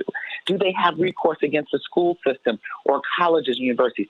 That's what I was addressing. But I don't want you to misinterpret and think that I was in any way saying that there was fairness as relates to Black and brown people, urban communities, and all of that with education, because there's a gross lack of fairness when you have schools and classrooms that are overpopulated. Addressing that, those are societal and community concerns that COVID, no COVID, some COVID were not addressed before COVID. So we have to tackle those issues as well. Well, CK, I'm trying to figure out how they're going to do that because they've not mandated vaccines for people who work in the White House. Well, yeah, or as I said, if they're going to do a mandate, they have to do it right. I agree. If they do a mandate, they have to do it across the board. So it's not going to be that. That's the thing. And there's been, by the way, vaccine mandates. It's not happening.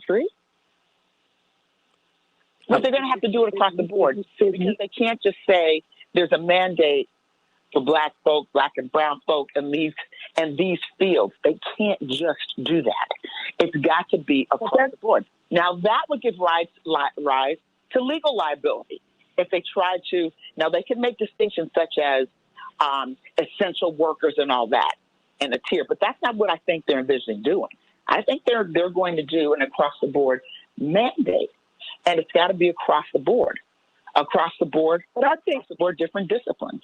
Okay, very quickly, Natalie, because I've got to get closing thoughts from everyone. I think I understand. I think she misunderstood what I was trying to say is that they're targeting the fields. They're not outright saying it, but they're targeting the fields for mandates that are dominated by women. Healthcare, 77% are women. Teachers, 76% are women. They're not going to outright say that, but they're going after the field. They're not mandating for the police department. They're not mandating for white power. That's the point I'm trying to make. That's the only disagreement I had with the attorney when he said it was going to be a national mandate. Yeah, because she wasn't advocating a position. She was saying, "This is where we're going." Okay, Natalie, do you understand that? She wasn't saying that that's what she supported. I understood exactly. What you're trying to do is find a point, right? You're like, wait a minute, let's watch what's happening here. Right. Black people, brown people, women, the most vulnerable, the people. Okay. All right. I can see that. I can see that. I can see that. But CK, your point is, before we get closing thoughts from everybody, is that there's got to be a mandate across the board. Not this and that and that and this, across the board. There's got to be a mandate if it's going to be. Because we still have Anita on hold. Okay. Well, I just wanted to know because the White House press secretary, when asked if they had mandates for the White House, people who work in the White House, she said no.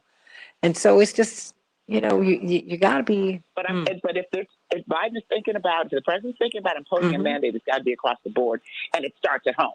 So you can't have people in the White House ha walking around with this and that without, they have to comply with the mandate.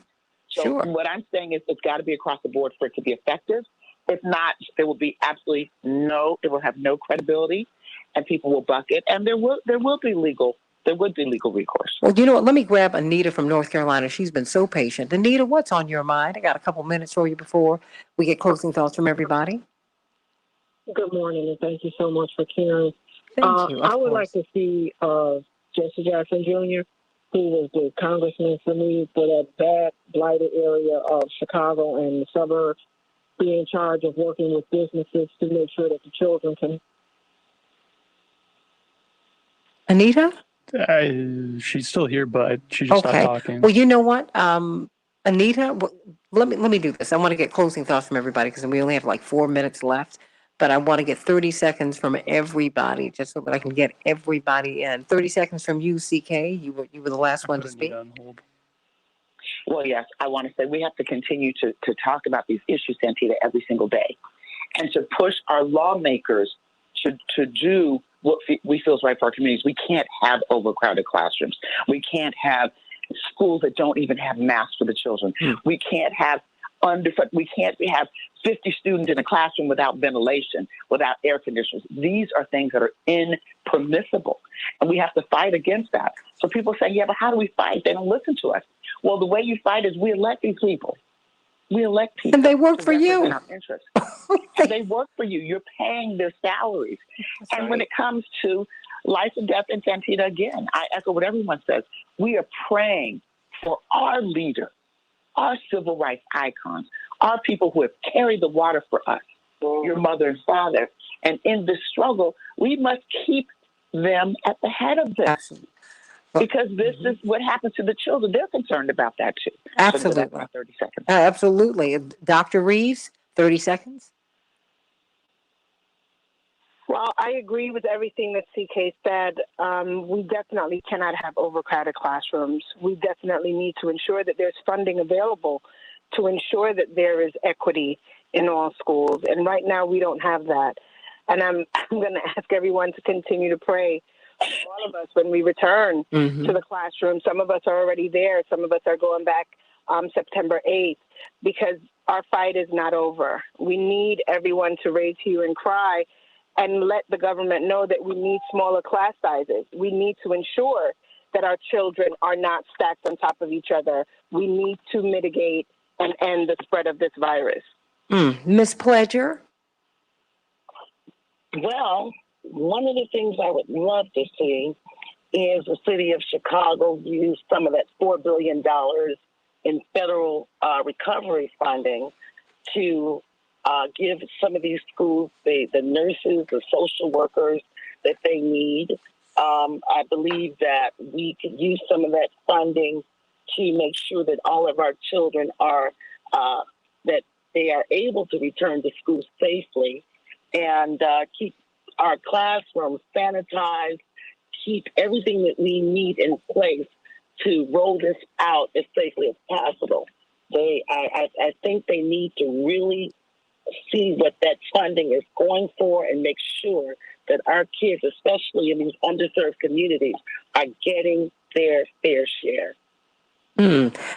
Dr. Knighton, 30 seconds for you. So I just want to remind teachers that when they're talking to children, to make sure that they're not talking over them in terms of droplet transmission.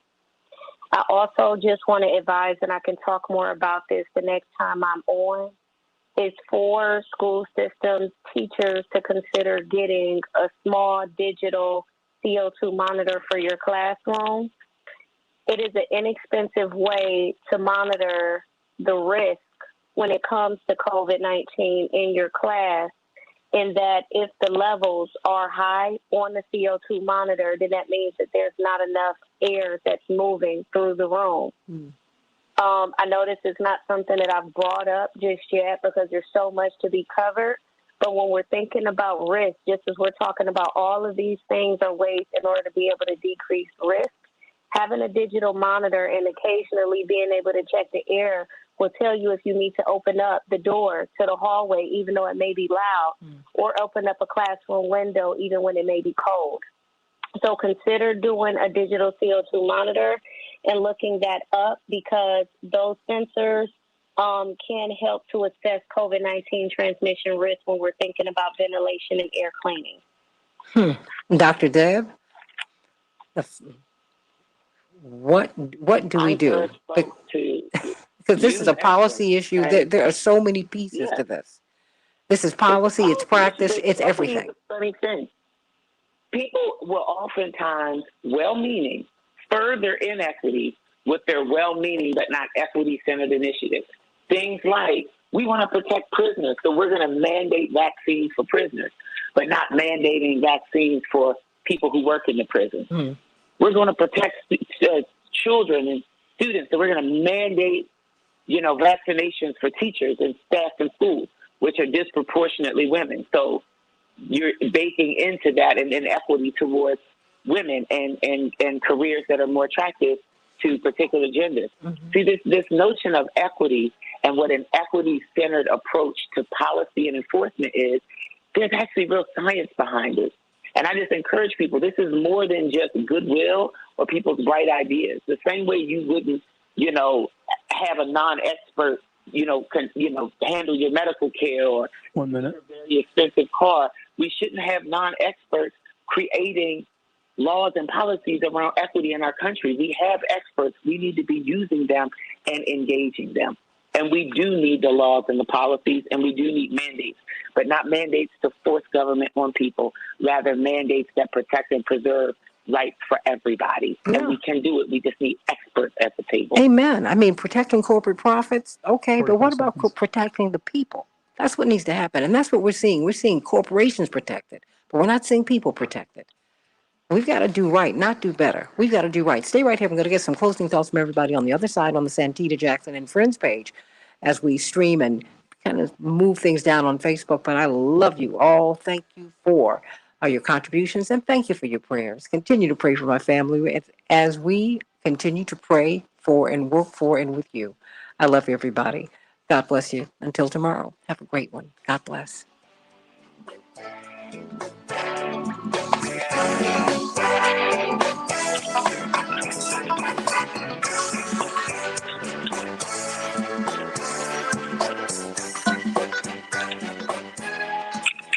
Closing thoughts from everybody. I want to get some. You know what, Dr. Deb? Is Dr. Deb still there? I know she's running. Yeah, she's still here. Yes, I'm here. Dr. Deb, you know what? I think not of course, as I'm presuming to, of course, we're presuming to order Dr. Shanina Knighton's life. I think we have to do something to, like the CO2 monitors, things like that. Yes. Just to practically, walk through what teachers might need to get, right, Doctor? Yes, because I was taking notes about the CO2 monitor. Yeah. And a lot of people reacted to that. I've gotten a lot of direct messages. They're like, whoa, whoa, whoa, whoa. What? What? Yeah. The nasal spray, the mouthwash. It's just, because this can empower parents, Dr. Can we Deb. get her to do a PSA about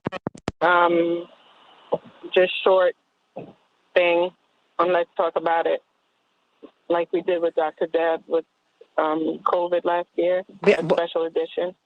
Okay. Would you be open to that, Dr. Knighton? We used to do something, well, I put it on hiatus, something on Monday nights. We can pre-tape it, or we can go on, on Monday evening. Yeah, we can do it, yeah. Yeah, I think we can do that. Would you be open to that, Dr. Knighton? Is she still there, or did she leave? I think she fell off. I'm sorry. No, I'm here. I actually had it on mute, and I'm still talking. Honey, y'all. I'll be happy to. We want to do that with you, and because what Dr. Verholden is doing, because she's on so many of these different shows now, she can take all of these ideas and help to shape policy, because that is really, she's like a policy beast, and I say that with the greatest respect. But ideas have to be put out here in she is now gaining the visibility to do that, just to throw the ideas out there. Because while Mayor de Blasio, while you're calling on this, get CO2 monitors in the classroom. Get sinks in the classroom. Not just hand sanitizer. No monitors. No monitors. No, I'm saying, get them in there, because they don't have any of that. Yes. So I'm saying, I know you ain't got nothing. So what you need to have, we need to have a list. We need to have a list of things that they need to get, that children should have. Because teachers before the pandemic were buying toilet tissue all over the country. But this is right, but this is, I guess, the point that I'm trying to make about all of this. I wholeheartedly agree. But what we have to truly understand is, like, my expertise, as well as, let's say, infection preventionist expertise, comes from years of fighting healthcare-associated infections. So those are those infections that you get when you go into the hospital, but you're trying to be treated for something else. And so all of these protocols, this is all new when we're talking about adapting these things to the public and critically thinking through these things. And I will tell you, I've been cringing. I cringe when I used to go to a football game and say like, oh, now I done got my fries from the concession stand and the hand sanitizers by the concession stand, that I got to touch the rail to go up the stairs to go sit inside of my seat, and then I'm about to eat my fries, but I ain't got no hand sanitizer. Yeah. There's no guidelines that are written for stadiums, just like there aren't any guidelines that are written for classrooms, just like there aren't any guidelines that are written for these children, you know, that now have to wear masks. The problem that I have with how things are being run is that we knew that we had these problems February 29th of 2020. We knew that when we asked those kids to stay home for 2 weeks, they was eventually going to have to go back to school, even if we didn't return them during the school year. So what if people been doing all of this time, and we are August 24th of 2021, and we are still scrapping for guidelines that make sense? And the only explanation that I have is that literally we're living in a reactive system instead of a proactive system. These are things that even still, like I consult for a multitude of different industries every year now about what it is they should be doing. So whether that is the barber making sure he's not fluffing up, you know, the cape to put droplets that his client has right back up in his face, you know, like there are a lot of things. Protocols for basketball teams, making sure that they have timeouts so everyone can clean their hands since they're touching the ball, sanitize the ball. And so that is the issue that I have right now, is that we're asking for things that don't quite exist. And unfortunately, I know that we want to wait on people to get in office to be able to change things. But the problem is they don't even know what they need to be changing. How about that? They don't know what they need to be changing if they're also the ones that still continuing to, I would say, make mistakes, not because they just truly want to make mistakes, but because they really don't know. They don't understand. Like maybe in each classroom, good morning. there's going to.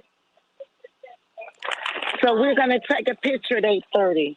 Okay. Oh, Christine? Oh, I'm sorry. No, I'm no, sorry. no, no, honey, it's okay. I'm gonna have to. I'm gonna wrap this up. I'm running late. Yeah, no, absolutely. No. We want you back on. No, they should have stations at school for kids to be able to change their mask and make sure that everybody's doing it at one time.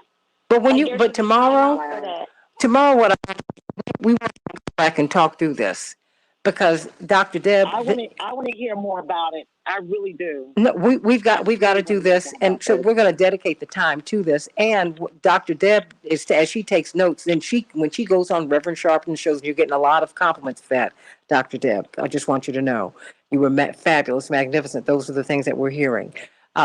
These are the things that Dr. Deb then takes into the public square and say, these are the things that are missing. Because you see what we need.